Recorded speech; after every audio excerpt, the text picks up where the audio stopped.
Most angels in historical theology serve as messengers or soldiers, but at the absolute peak of the heavenly hierarchy sits Metatron, the sovereign commander of the angelic host. This diagram outlines the Kabbalistic tree of life. Right at the top, just below the unknowable divine essence called the Ein Sof, sits the highest node, Kether. Here, mystical texts assign Metatron a title pushing the limits of standard monotheism, the Lesser Yahweh. Unlike canonical figures such as Michael or Gabriel, this supreme celestial administrator wasn't created as an angel. He began his existence as a mortal, flesh-and-blood human being. His elevation created such a severe theological crisis that ancient rabbis documented a brutal physical limit to his power.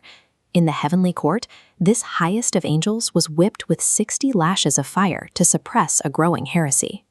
How a mortal man ascended to become a second power in heaven, and why his presence required such a violent narrative correction, requires looking back at the cryptic silence of the foundational texts. If you search the canonical Hebrew Bible for the name Metatron, you won't find it. Instead, the origin of this entity starts in the book of Genesis with a human patriarch named Enoch. According to Genesis chapter 5, verse 24, Enoch walked with God, and he was not, for God took him. He simply vanished without experiencing death. That single ambiguous line left a void in the text. Early rabbinic scholars and mystics were left to figure out exactly what happened to a man who bypassed the universal human rule of dying.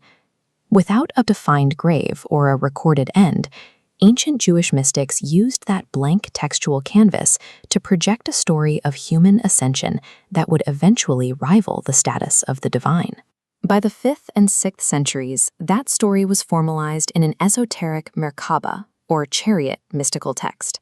The text of 3 Enoch details a radical metamorphosis. When Enoch is taken to the heavenly realm, his mortal flesh, his veins, and his bones are entirely converted into twisting, towering celestial fire. Shedding his humanity, he is given a new name, Metatron, and assigned the role of the scribe of heaven. He is entrusted with the exhaustive task of recording the cosmic ledger of human deeds and the decrees of God. By combining his experience as a man with his new celestial rank, Metatron became a bridge between mortal action and heavenly judgment, a divine administrator who understood the subjects he was recording.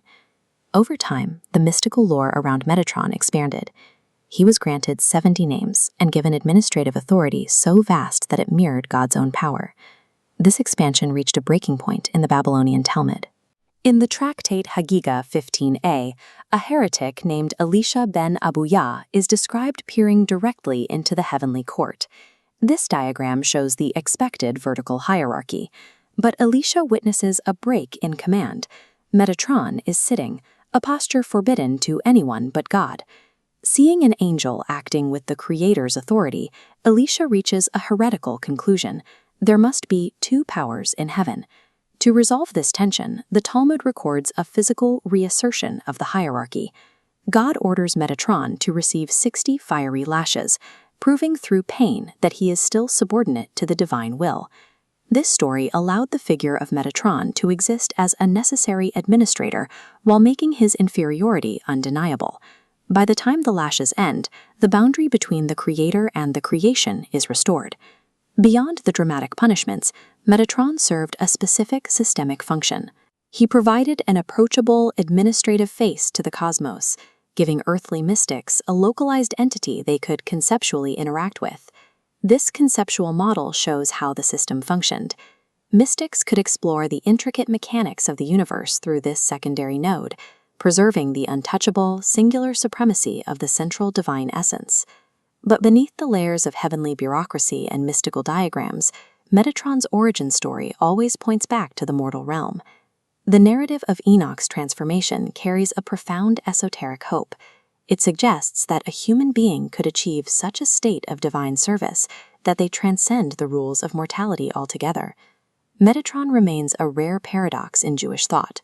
A mortal man who brushed up against the edge of divinity, his story serves as a monument to humanity's potential, even while defining the uncrossable limits of the universe.